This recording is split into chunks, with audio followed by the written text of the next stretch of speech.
এই একবার যদি আপনার এই ড্রাগন গাছে এই খাবার যদি দিয়ে দেন, সেক্ষেত্রে একদম 100% নিশ্চিত এই যে আসছে যে বর্ষাকাল, এই যে সিজন ড্রাগন ফল আসার, সেটা কিন্তু সম্পূর্ণভাবে আপনার সফল হবেই হবে। এটা নমস্কার বন্ধুরা, এই যে ড্রাগন গাছটিকে দেখছেন, এটি আমার বাড়ির ড্রাগন গাছ, যেটা আমি মোটামুটি 1.5 মাস আগে এই ক্যারেটের মধ্যে প্রতিস্থাপন করেছি। আর তার একটা পরিচর্যা আজকে আমি শেয়ার করব।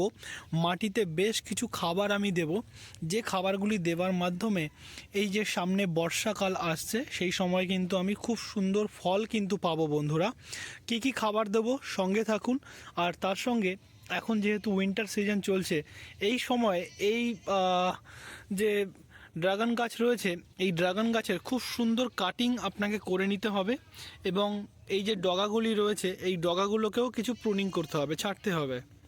সেক্ষেত্রে দেখা যাবে এই যে নতুন নতুন যে শাখাগুলো বেরোচ্ছে, এগুলো খুব ভালোভাবে বেড়ে উঠবে। এবং আর এটা যাতে ভালোভাবে বাইতে পারে, এর জন্য আমি একটা ব্যবস্থা করেছি, যেটা আমি আপনাদের সঙ্গে শেয়ার করি। দেখুন, এটা একটা ক্যারেটের মধ্যে রয়েছে আমার এই গাছটি, ড্রাগন গাছটি। হ্যাঁ, মিডিয়া হিসেবে আমি মাটি নিয়েছি, মাটি, গোবর সার। মাটি এখানে রয়েছে আমার 50%, আর তার সঙ্গে রয়েছে গোবর সার 40%, আর তার সঙ্গে 10% আমি এখানে নিয়েছি একটু পাতা পচা সার, আর একটু বালি আমি নিয়েছি। তো দেখুন, এই গাছটা যাতে ভালোভাবে বাইতে পারে, এর জন্য আমি একটা এখানে মাচা মতো করে দিয়েছি, যেখানে কি হবে, এদের যে শাখাগুলো দেখতে পাচ্ছেন, এটা খুব সুন্দরভাবে উঠবে, উঠে এভাবে সেটা ঝুলে পড়বে। অনেক ক্ষেত্রে আপনারা দেখবেন যে সাইকেলের টায়ার দিয়ে করে, আমি এখানে টায়ারের ব্যবহার করিনি। এটা আমি বাঁশ, এখানে আমার বাঁশ অ্যাভেলেবেল রয়েছে, সেখান থেকে বাঁশ আমি নিয়ে এভাবে চটা তৈরি করে নিজেই করেছি। চটা তৈরি করে এভাবে দড়ি দিয়ে সাপোর্ট দিয়ে এটাকে আমি তৈরি করেছি। দেখুন, এভাবে আপনারাও তৈরি করতে পারেন বন্ধুরা। এবারে আমি আপনাদের সঙ্গে শেয়ার করব, ফার্স্ট অফ অল এই গাছকে কি কি খাবার দেব সেটা তো আমি বলবো, বাট তার আগে এই যে স্টেমটা দেখছেন, এই যে শাখাটি দেখছেন, এটাকে আমাকে এখান থেকে প্রুনিং করতে হবে। সেক্ষেত্রে এই দুটো যে নতুন নতুন স্টেম বেরিয়েছে, সেগুলো খুব ভালোভাবে বেড়ে উঠবে, এবং এগুলো খুব সহজে বেড়ে উঠে আমার এই যে আমি স্থানটা দিয়েছি সেখান থেকে খুব ভালোভাবে বেড়ে উঠবে। আর এটাকে আমি এখান থেকে কেটে দেবো, আর এটা থেকে আমি দুটো কাটিংও আমি তৈরি করব, তারও ভিডিও আপনাদের সঙ্গে আমি শেয়ার করব। তো চলুন, ফার্স্ট অফ অল এখান থেকে আমি এটাকে প্রুনিংটা আমি করছি। দেখুন, আমি একটি কাটার নিয়ে নিয়েছি। এই কাটারটাকে একটু ভালোভাবে স্টেরিলাইজ করে নেবেন। হতে পারে একটু ডেটল দিয়ে, হতে পারে সুথল জাতীয় কিছু দিয়ে আপনারা একটু স্টেরিলাইজ করে নেবেন, অথবা আপনারা চাইলে ব্যবহার করতে পারেন স্প্রিট, যাতে এটা একটু জীবাণুমুক্ত থাকে, সেদিকটা একটু ধ্যান দেবেন। এবারে দেখুন, এই যে গাছের এই যে বেসটি রয়েছে, আমি এখান থেকে এটাকে আমি কাটবো। দেখুন বন্ধুরা, এটাকে আমি এখান থেকে কেটে দিচ্ছি। দেখুন বন্ধুরা, এটি আমি খুব সুন্দরভাবে কেটে নিলাম। আপনারা একটু চেষ্টা করবেন খুব ধারালো জিনিস দিয়ে এটাকে কাটার, কারণ এর মাঝে যে মেইন যে কাণ্ড মতো থাকে, সেটা কিন্তু খুব বেশি শক্ত, তার জন্য একটু ধারালো জিনিস ব্যবহার করার চেষ্টা করবেন বন্ধুরা। এবারে এই যে কাটা অংশটা আপনারা দেখছেন, এই কাটা অংশে আমি একটু ব্যাবিস্টিন অথবা আপনারা চাইলে সাপ পাউডার, আমি আপাতত সাপ পাউডার আমি এখানে লাগিয়ে দেবো। এই যে সাপ পাউডার আমি আঙুলে করে নিলাম, নিয়ে এই কাটা অংশে আমি লাগিয়ে দেবো। এতে কি হবে, কোনো রকম কোনো ব্যাকটেরিয়া বা ফাঙ্গাসের দ্বারা এটা আক্রান্ত হবে না, এই জায়গাটি ভালো থাকবে।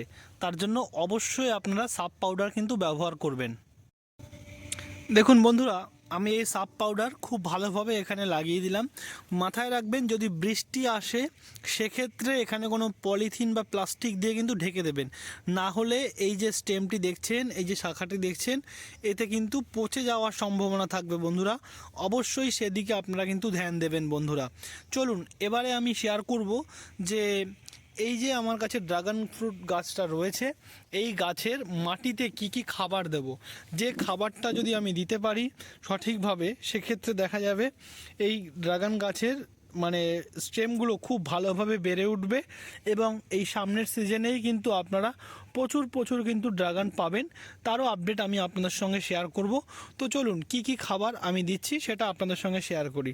তো দেখুন, এখানে খাবার হিসেবে আপনারা থাম্বনেলেও দেখলেন এখানে খাবার হিসেবে প্রথমে আমার কাছে রয়েছে, এটা হলো রেরির যে খোল হয় সেটা, মানে যেটা হলো আপনারা অনেকেই জানবেন যে রাস্তার ধারে যে রেরি গাছ হয়ে থাকে না, ভ্যারেন্ডা অনেকে বলেন, সেই রেরি গাছের খোল। আপনারা সর্ষের খোলও নিতে পারেন, বাদাম খোলও নিতে পারেন। এটা আমি রেরির খোল নিয়েছি, এটাও খুব সমৃদ্ধ, এটা দিলেও প্রচুর পরিমাণে নাইট্রোজেন পাওয়া যাবে। তো চলুন, শুধু এটাই নয়, এটার সঙ্গে আমি দিয়ে দেবো শিংকুচি। আপনারা যে কোনো সার যেখানে কিনতে পাওয়া যায়, যেখানে বীজ কিনতে পাওয়া যায়, সেখানে গিয়ে বলবেন শিংকুচি দিতে বা শিং চাচা দিতে। সেক্ষেত্রে এই শিং চাচা এটাও আপনারা কিন্তু ব্যবহার করবেন। আর তার সঙ্গে হাড় গুঁড়ো, বোনডাস হাড় গুঁড়ো অবশ্যই ব্যবহার করবেন। দেখুন, আমার যেহেতু এখানে একটি গাছ রয়েছে, আমি এখানে মোটামুটি 25 গ্রাম মতো আমি এখানে নিয়ে নেব। এই যে রেরির যে খোলটা রয়েছে সেটা আমি 25 গ্রাম মতন আমি রেরির খোল নিয়ে নিলাম। এর সঙ্গে আমি হাড় গুঁড়ো নিয়ে নেব, সেটাও আমি 25 গ্রাম মতো আমি হাড় গুঁড়ো আমি এখানে নিয়ে নেব, 25 গ্রাম হাড় গুঁড়ো। আর তার সঙ্গে সঙ্গে আমি নিয়ে নেব যে শিং চাচা রয়েছে, সেটা আমি মোটামুটি ওই 7 থেকে 8 গ্রাম অথবা 10 গ্রাম। দেখুন, এক্ষেত্রে বেশি বা কম হলে কোনো সমস্যা নেই, যেহেতু এটা সম্পূর্ণ জৈব, কোনো রকম এতে কোনো অসুবিধা কিন্তু আপনার গাছে হবে না। এগুলিকে এবারে খুব সুন্দরভাবে মিক্স আপ করে নেবেন। আর তার সঙ্গে একটু অবশ্যই অ্যাড করে দেবেন এই যে সাপ পাউডার, এটা একটু ফাঙ্গিসাইড হিসেবে এটি একটু অবশ্যই এর সঙ্গে একটু অ্যাড করে দেবেন। দেখুন, এই যে একটু সাপ পাউডার আমি এখানে অ্যাড করে দিলাম। এবারে এই মিশ্রণটাকে খুব ভালোভাবে বন্ধুরা মিশিয়ে নিতে হবে। দেখুন, এইভাবে ভালোভাবে মিশিয়ে নিতে হবে। এগুলিকে মিশ্রণটাকে মেশানোর পরে এটিকে আপনাকে এই যে গাছের যে মেইন বেস রয়েছে, সেখানে আমি আগে থেকেই একটু মাটিগুলোকে আলগা করে সরিয়ে দিয়েছিলাম। যেখানে দেখুন গাছের শেকড়গুলোকেও আপনারা কিন্তু দেখতে পাচ্ছেন, হালকা করে, একদম ডিপে যাবেন না বন্ধুরা, ওপর থেকে যে মাটিগুলো সেগুলো আমি সরিয়ে নিয়েছি। দেখুন, এইবারে আমার কাছে এই যে আমি কম্পোস্টটি আমি তৈরি করেছি, এই কম্পোস্ট এবারে আমি মাটিতে কিন্তু দিয়ে দেব। দেখুন বন্ধুরা, পরিমাণ মতন চারিদিক থেকে এভাবে দিয়ে দিতে হবে। এই যেভাবে আমি দিয়ে দিচ্ছি বন্ধুরা, এভাবে আপনারাও গাছের গোড়ায় এভাবে দিয়ে দেবেন। দেখুন বন্ধুরা, আমার এগুলো স্প্রেড করা অলরেডি কমপ্লিট হলো। যেখানে আমি শিংকুচি দিলাম, আর সঙ্গে হাড় গুঁড়ো দিলাম, আর দিলাম আমি রেরির খোল, আপনারা বাদাম খোলও ব্যবহার করতে পারেন। আর তার সঙ্গে আমি দিয়েছি একটু সামান্য পরিমাণে ওই 5 গ্রাম মতন আমি দিয়েছি ফাঙ্গিসাইড, যেটা সাপ পাউডার। আপনারা যে কোনো রকমের ফাঙ্গিসাইড আপনারা কিন্তু প্রয়োগ করতে পারেন। দেখুন, এই একবার যদি আপনার এই ড্রাগন গাছে এই খাবার যদি দিয়ে দেন, সেক্ষেত্রে একদম 100% নিশ্চিত এই যে আসছে যে বর্ষাকাল, এই যে সিজন ড্রাগন ফল আসার, সেটা কিন্তু সম্পূর্ণভাবে আপনার সফল হবেই হবে। এটা আপনাকে আমি নিশ্চিত করে বলতে পারি। আমি যে বিষয়গুলি আমি এই গাছে দিয়েছি সেগুলো আপনারাও প্রয়োগ করুন, আপনাদেরও ড্রাগন গাছে অসাধারণ ফল কিন্তু আসবে বন্ধুরা। দেখুন, আপনারা হয়তো অনেক ক্ষেত্রে আমরা দেখি যে ড্রাগন গাছে কত সুন্দর ফল এসছে, সেটাই ভাবি, বাট সেই ফলটাকে পাওয়ার জন্য পরিচর্যাটা কিন্তু সবার আগে প্রয়োজন বন্ধুরা। যে পরিচর্যা আমি আপনাকে শেয়ার করলাম সেটা অবশ্যই আপনারা অ্যাপ্লাই করুন, খুব ভালো কিন্তু রেজাল্ট আপনারা পাবেন। এবারে এই যে আমি যেগুলি দিয়ে দিয়েছি, এই যে কম্পোস্ট আমি দিলাম, এবারে এর ওপর থেকে আমাকে মাটিগুলোকে স্প্রেড করে দিতে হবে। যে মাটিগুলো আমি সরিয়ে রেখেছিলাম সেই মাটিগুলো আমাকে দিয়ে দিতে হবে, চাপা দিয়ে দিতে হবে।